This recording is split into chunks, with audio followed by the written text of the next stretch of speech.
I finally left my husband after years of cheating and growing aggression. Update. Hello, Reddit. In case anyone remembers me, I originally posted back in October asking WBTA or AIO for wanting to leave my husband 2 years after he initially cheated and then recently started becoming aggressive with me. Even typing that question back then feels embarrassing now. I know how ignorant it probably sounded, but at the time, the Stockholm Syndrome was very real and I genuinely couldn't see straight. I ended up deleting that post and my entire account out of fear he'd somehow find it and things would get worse.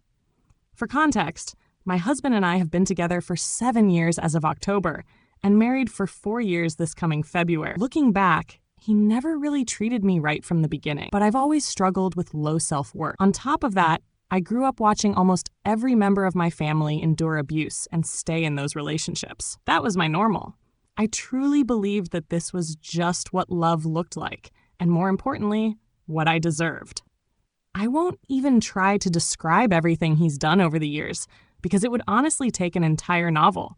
But there are some main patterns and behaviors that stand out and always have. He was extremely secretive with his phone.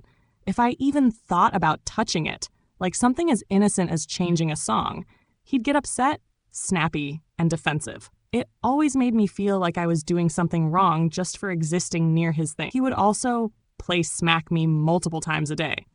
In his family, he claimed, that's just how they joke around with all the boys. But I'm obviously not a boy, and it never felt playful to me. It felt humiliating and confusing, especially when I'd say it bothered me, and he'd brush it off. Whenever we had disagreements, he'd explode.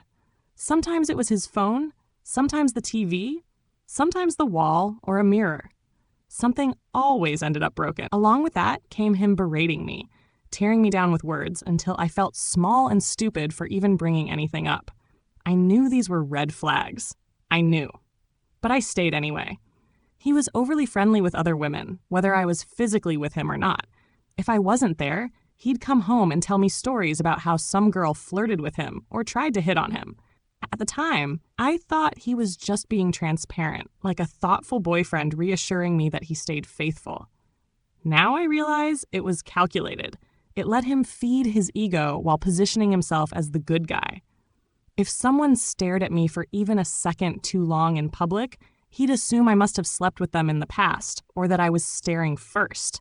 He'd then stay upset with me for the rest of the day, sometimes longer. For context, I've been told I'm naturally pretty, and I dress very modestly, usually jeans and a crewneck t-shirt. None of that mattered. He would also constantly make jokes about being with other women. I'd laugh along awkwardly while feeling a pit in my stomach, convincing myself I was just being insecure. And then there's the part that still hurts the most to admit. He cheated. He was cheating from the very beginning. When we first got together, while I was carrying his child, when we got married, and during the times I would cry myself to sleep, waiting for him to come home from working across the state for a month at a time. For the first half of our relationship, it was flirting with other girls through messages and multiple social media platforms. Then, 2 years ago, I found out he was having a full-blown affair with a coworker. By the time I discovered it, it had been going on for about 8 months. I can't even properly describe the pain I felt that night. It was physical. My chest hurt so badly, I genuinely thought I was having a heart attack. It felt like something inside me ripped apart, like I tore heartstrings I didn't even know existed. I gave him so many opportunities to come clean. I had evidence, bits and pieces, enough to confront him calmly and ask for honesty. Instead, he gaslit me for months. He denied everything until I became completely unstable.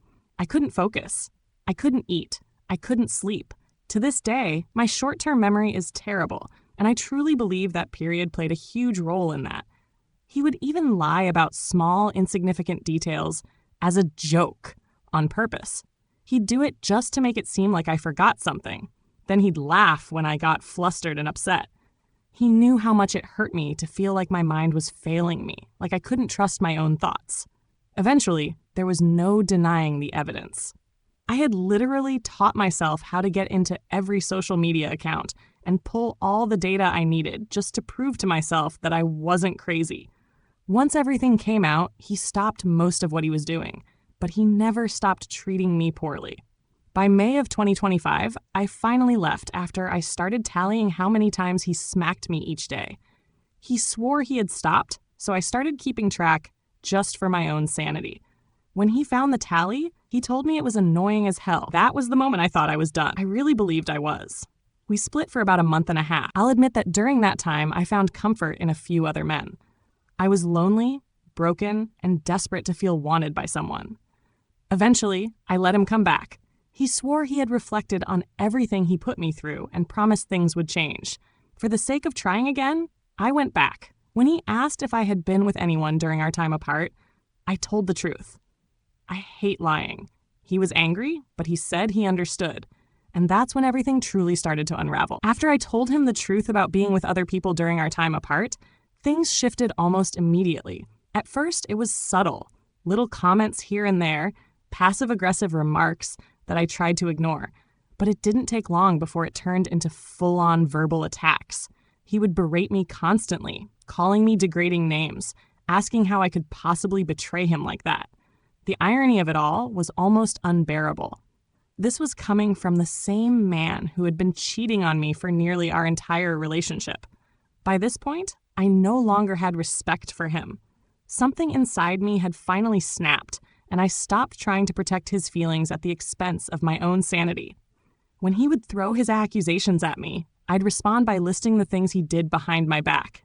The lies, the affairs, the months of gaslighting. That only made things worse. Our arguments escalated faster than ever, becoming louder, uglier, and more volatile. One night, during one of these arguments, he suddenly grabbed me by the collar of my shirt. I remember the shock of it more than anything, my brain lagging behind what my body was already reacting to.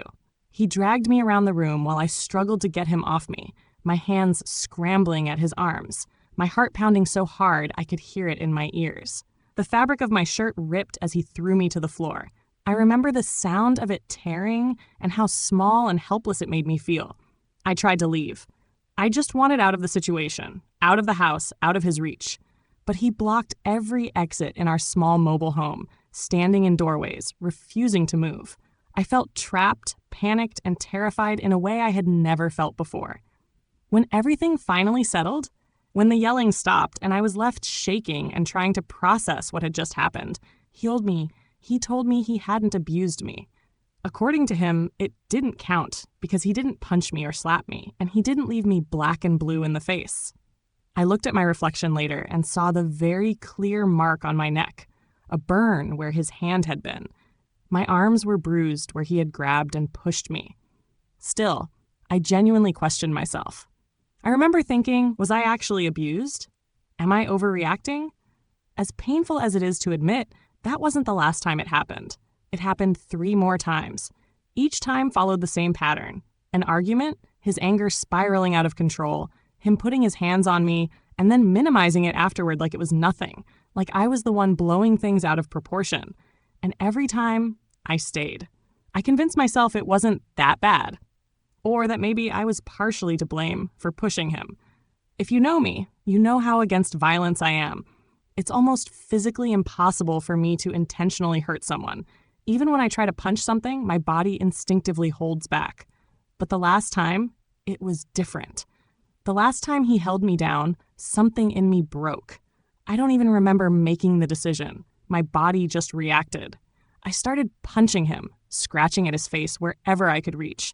I remember my hands shaking, my breathing erratic, my vision blurred with tears. At one point, I reached down and grabbed him as hard as I could, squeezing with everything I had. I happened to have acrylic nails on that day, and I remember thinking in some detached part of my mind that this had gone too far. That was the exact moment I knew the relationship was over. The second I realized I felt the need to physically retaliate just to get him off me, I knew there was no coming back from this. I told him I was done. I told him to leave or I would call the police. He asked if we could talk things over, like this was just another argument that could be smoothed out with empty promises. I told him no. There was no talking now. He left. Later, he claimed that I abused him because I punched and scratched his face in self-defense. He said he had made a police report about me. Hearing that almost made me laugh in disbelief, but mostly it just made me feel exhausted and numb. What haunts me the most is that nearly every time he abused me, it was in front of our son, our 6-year-old. Except for that last incident, thank God. Our son was at school that day. My baby. The same child my husband would tell to protect mommy when he wasn't around. Instead, my son became the one who felt like he needed to protect me from his own father. The guilt eats at me. I feel so guilty that it took me this long to finally say enough. But at the same time, I already feel lighter than I have in years. And my son, he doesn't seem sad about mommy leaving daddy. He understands in his own way that daddy hurt mommy. And that realization alone breaks my heart all over again. After everything that happened, after all the fear, confusion, and self-doubt, I finally did what I should have done a long time ago.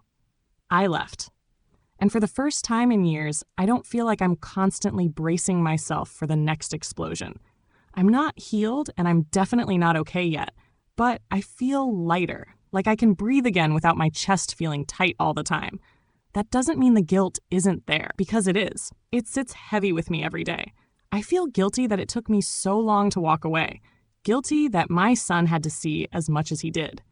Nearly every time his father hurt me, my 6-year-old was there to witness it. The only exception was the last incident, when he was at school. Thank God for that small mercy. What hurts the most is thinking about how my husband used to tell our son to protect mommy when he wasn't around. That alone should have been a wake-up call. Instead, my baby became the one who felt like he needed to protect me from his own father. No child should ever feel that responsibility, and the fact that he did will haunt me forever. At the same time, there's a painful clarity in my son's reaction to us separating. He isn't asking when we're going back. He isn't crying for his dad. In his own way, he understands that his dad hurt his mom. That realization breaks my heart, but it also reassures me that leaving was the right choice. Staying would have taught him that this kind of relationship was normal. I couldn't let that be the lesson he grew up with. I want to say thank you to everyone who supported me and validated my experiences when I couldn't trust my own thoughts anymore. When I was questioning whether I was abused, whether I was overreacting, whether any of it counted, those reminders mattered more than I can explain. Right now, he fully expects us to reconcile. He believes I'll come back, just like I always have before. What he doesn't know is that I've already filed a police report. He doesn't know that I've officially filed for divorce. He should be getting served sometime this coming week. The last time I ever mentioned divorce to him, he told me he wouldn't sign anything. Back then, that terrified me. It made me feel trapped all over again. Now, it just confirms that I'm doing the right thing. I know when he's served, he'll have something to say. He always does. And when that happens, I'll update. But this time is different. This time, I'm not going back. All right, this one was heavy. Stories like this are hard to listen to. Not because they're dramatic, but because they're real. What stood out to me the most wasn't just the cheating or even the physical aggression. It was how slowly everything escalated. That's how situations like this trap people. There isn't always one big moment that makes you leave. It's 1,000 small moments where your sense of reality gets chipped away. The gaslighting, especially, is something I want to talk about. Being lied to repeatedly, even about small things, as a joke, can genuinely damage how someone trusts their own memory and judgment. When you start questioning your own mind, you become easier to control.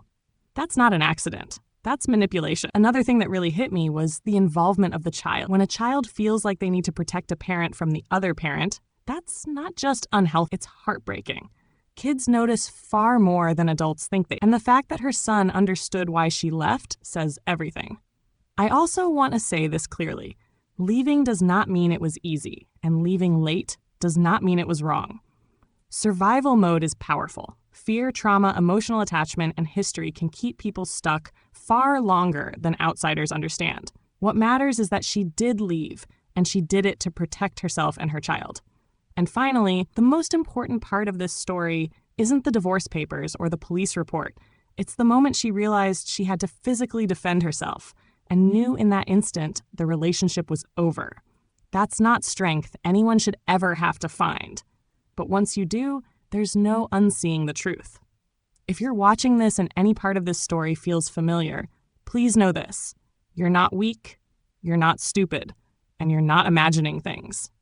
Help exists, and leaving is possible, even if it takes time. Now I want to hear from you. 1. At what point in this story do you think the relationship became truly beyond repair? 2, do you think emotional and psychological abuse is taken seriously enough compared to physical abuse? 3, should self-defense still be considered self-defense even if the abuser claims to be hurt? 4, how do you think witnessing situations like this affects children long-term? 5, if you were in her position, what do you think would have finally made? Drop your thoughts in the comments. Let's talk about this respectfully. And as always, thank you for listening.